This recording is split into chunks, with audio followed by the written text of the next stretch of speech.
Hello everyone, आज है 4 अगस्त और आज इस वीडियो में हम बात करेंगे आईडीएफसी फर्स्ट बैंक के बारे में। देखिए, 50 रुपए का शेयर है, आज 3% की गिरावट है आईडीएफसी फर्स्ट बैंक में।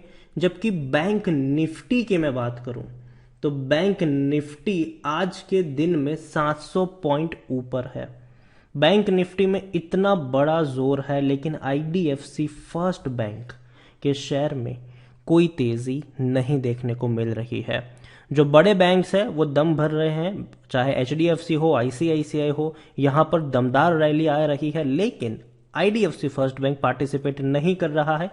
और रीजन भी है क्योंकि रिजल्ट्स आए थे उतने अच्छे नहीं थे और कहीं ना कहीं यहां पर एक गिरावट चल रही है और ये फ्री फॉल यहां पर देखने को मिल रहा है। वीडियो में हम डिस्कस करेंगे कि यहां पर कौन से लेवल पर बाइंग का मौका है और मौका है भी कि नहीं, वो भी चर्चा करेंगे। लेकिन उससे पहले अगर आपने अभी तक चैनल को सब्सक्राइब नहीं किया है तो प्लीज़ अभी इसे सब्सक्राइब कर लीजिए, क्योंकि आगे भी बहुत सारे वीडियोस हैं जो आपको काफ़ी ज़्यादा हेल्प करेंगे।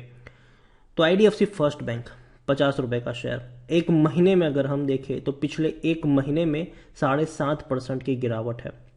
और आप देख सकते हैं कि शेयर 54 के करीब था, टूट के बिखरा और वापस तेजी की कोशिश करने की कोशिश कर रहा है कि नहीं, वो सबसे बड़ा सवाल है। और ये जो गिरावट है अभी भी ये थमी नहीं है, क्योंकि आप देखिए कि बैंक निफ्टी अगर देखा जाए तो कल 500 पॉइंट ऊपर था, आज 700 पॉइंट ऊपर है, 1200 पॉइंट की तेजी है बैंक निफ्टी में, लेकिन ये टूट रहा है। ठीक है, एक साल में अगर हम देखें तो पिछले एक साल में 87% का ग्रोथ है। तेजी बनी थी, टूट गया, तेजी बनी, वापस टूट गया ये, और ये थोड़ी और गिरावट गहरा सकती है यहाँ पर। और एक और चीज़ है, लार्ज कैप शेयर है, 32,000 करोड़ के आसपास का इसका मार्केट कैप है। एनएससी में देखें तो 2.25 करोड़ के आसपास का वॉल्यूम ट्रेड है। बड़ी क्वांटिटी में शेयर ट्रेड जरूर हो रहे हैं। प्रमोटर के पास 36.56% की होल्डिंग है, 15.09% की होल्डिंग एफआईएल्स के पास है। एफआईएल्स ने बड़ी खरीदारी करी है। 3.55% की होल्डिंग म्यूचुअल फंड और 0.45% की होल्डिंग इंश्योरेंस कंपनी के पास देखने को मिल रही है। आईडीएफसी फाइनेंशियल होल्डिंग कंपनी के पास सबसे बड़ी होल्डिंग है, प्रमोटर यही है, एक भी शेयर गिरवी नहीं है। क्लोवरडेल इन्वेस्टमेंट लिमिटेड 7.60% की होल्डिंग है। इंडिविजुअल इन्वेस्टर होल्डिंग 20.97% के आसपास है। 2018 में इन्होंने आखिरी बार डिविडेंड पे किया था, उसके बाद कोई डिविडेंड पे नहीं किया है। IDFC first bank technical rating अभी भी अच्छी नहीं है, गिरावट के संकेत अभी भी यहां पर बने हुए हैं। इतना ही नहीं, according to Moneycontrol user 83% लोग खरीदने की सलाह दे रहे हैं और 17% लोग बेचने की बात यहां पर कर रहे हैं। यहां पर अगर हम देखने की कोशिश करें तो भैया ESOP प्रोग्राम के थ्रू 29 जुलाई को बैंक के कई सारे लोगों ने पैसा लगाया है। 40,000 शेयर हो, 50,000 शेयर हो, 45,000 शेयर हो, या फिर 1 लाख शेयर हो, या 1,25,000 शेयर हो, और 4450 रुपीज तक की बाइंग प्राइस पे इतनी बड़ी क्वांटिटी ESOP प्रोग्राम के थ्रू खरीदी गई है। मतलब ESOP प्रोग्राम वो होता है कि भैया कंपनी के एम्प्लॉयज होते हैं वो कंपनी के शेयर खरीदते हैं, तो वो एक प्रोग्राम होता है, मतलब उसी के जरिए एक बड़ी क्वांटिटी खरीदी गई है।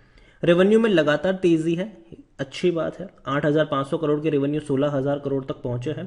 प्रॉफिट की मैं बात करूं तो लगातार टूट रहे थे 2 सालों से प्रॉफिट। 2019 और 20 में भारी नुकसान था, लेकिन इस बार 21 में प्रॉफिट कमाया 485 करोड़ का। लेकिन 485 करोड़ का प्रॉफिट तो कमा लिया इस बार, ये पूरे साल में मिलकर, लेकिन इस बार एक ही क्वार्टर में इनको इतना बड़ा नुकसान हो गया कि तकरीबन 650 करोड़ का लॉस था। ये 630 करोड़ का लॉस हुआ इनको जून क्वार्टर में।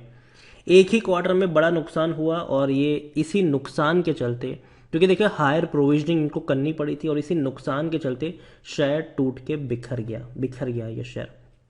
एक और चीज है जो इस शेयर को तोड़ रही है, वो है इसका पी रेशियो। 66 का पी रेशियो है, जबकि सेक्टर पी 26 है।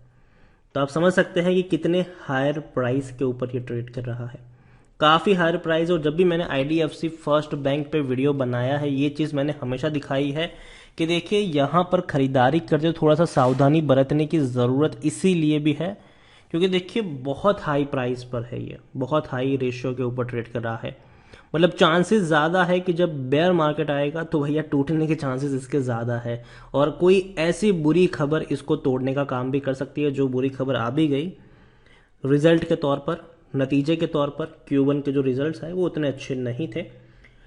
अब देखिए, बैंक ने लॉन्ग टर्म में उतना अच्छा रिटर्न नहीं दिया है, बैंक एफडी से भी कम रिटर्न दिया है, डिविडेंड भी अच्छा पे नहीं कर रहा है। खरीदने का अभी भी सही वक्त है क्योंकि शेयर ओवरबॉट जोन में नहीं है और ना ही कोई रेड फ्लैग्स यहाँ पर नजर आ रहे हैं। दूसरी तरफ अगर हम बात करें, देखिए इसका जो पी रेशियो है वो 66 है। अब इसके कंपिटिटर्स की मैं बात करूं, HDFC बैंक इसका 25 का है, ICICI बैंक इसका 26 का पी रेशियो है, कोटक महिंद्रा बैंक 33 का है, एक्सिस बैंक 31 का है, इंडसइंड बैंक 27 का पी रेशियो है। तो आप समझ सकते हैं कि कितने हाई रेशियो के ऊपर ये ट्रेड कर रहा है, और जो फंडामेंटली स्ट्रांग बैंक है वो किस प्राइस पर ट्रेड कर रहे हैं। मैं हमेशा कहता हूं कि अगर आपको बैंकिंग शेयर में पैसा लगाना है तो आपकी पहली पसंद जो है वो हमेशा HDFC बैंक होनी चाहिए। सेकंड पसंद आपकी जो है, चॉइस जो है, वो ICICI बैंक होनी चाहिए।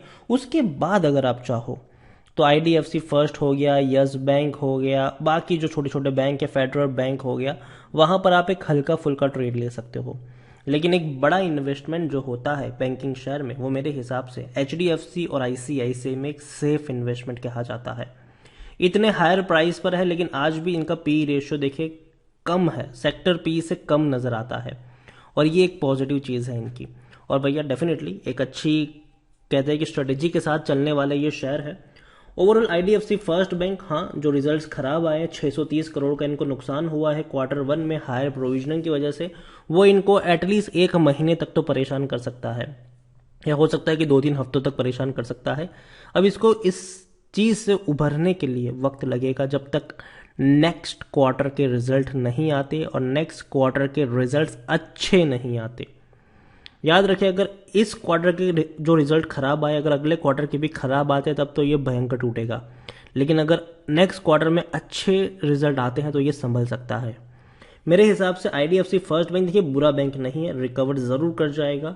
40 रुपए के आसपास खरीदने के मौके यहाँ पर जरूर बनेंगे, 40 से 45 रुपए के आसपास खरीदारी के मौके यहाँ पर बनने वाले हैं। तो उस एक लेवल पर आप नजर रख के चल सकते हैं। और अगेन कह दूं, एक बहुत बड़ा इन्वेस्टमेंट करने की सलाह नहीं होगी, छोटा मोटा इन्वेस्टमेंट आप चाहे तो यहाँ पर कर सकते हैं IDFC फर्स्ट बैंक में। और वक्त लगेगा, मुझे लगता है कि दिवाली या दिसंबर तक का वक्त यहाँ पर लग सकता है, तो आपको उतना इंतज़ार भी यहाँ पर करना पड़ेगा। ओवरऑल IDFC फर्स्ट बैंक पसंद आता है मुझे, कोई शक नहीं है इसमें, लेकिन जिस प्राइस पर ट्रेड कर रहा है वो अभी महंगा इसीलिए है। देखिए, पहले अगर नतीजे अच्छे आते तो महंगा नहीं होता, ठीक है, लेकिन नतीजे खराब आने के बाद ये प्राइस अब थोड़ा सा महंगा हो चुका है, इसमें कोई शक नहीं है। और कहीं ना कहीं जो सेंटिमेंट है वो भी यहाँ पर अब नेगेटिव हो चुका है। तो यहाँ पर आप खरीदारी करने का मौका मेरे हिसाब से 40 से 45 रुपए के बीच में बनेगा यहाँ पर, और टुकड़ों में खरीदारी का मौका बनेगा। मैं हमेशा कहता हूँ कि ऐसे शेयर्स में आपको किसी भी एक प्राइस पर बहुत सारे शेयर्स नहीं लगाने चाहिए। फिर होता यह है कि आप 60 पे खरीद लेते हो, 60-55 पे खरीद लेते हो बहुत सारे शेयर्स, फिर टूटता है तो आप पैनिक कर जाते हो।